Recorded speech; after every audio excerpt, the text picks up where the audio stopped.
Maharashtra today 24 news सत्य परिस्थिती।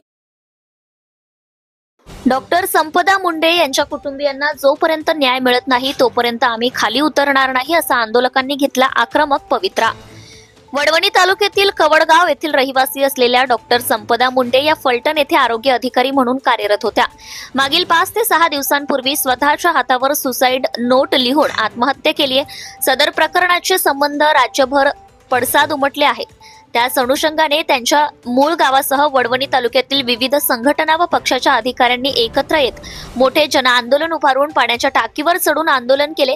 या आंदोलकांना खाली उतरण्यासाठी शिवसेना उद्धव बाळासाहेब ठाकरे पक्षाच्या नेत्या सुषमाताई अंधारे यांनी विनंती केली असता यावेळी आंदोलक असे म्हणाले की जोपर्यंत डॉक्टर संपदाताई मुंडे यांच्या कुटुंबियांना न्याय मिळत नाही तोपर्यंत आम्ही खाली उतरणार नाही असा आंदोलकांनी आक्रमक पवित्रा घेतला आहे।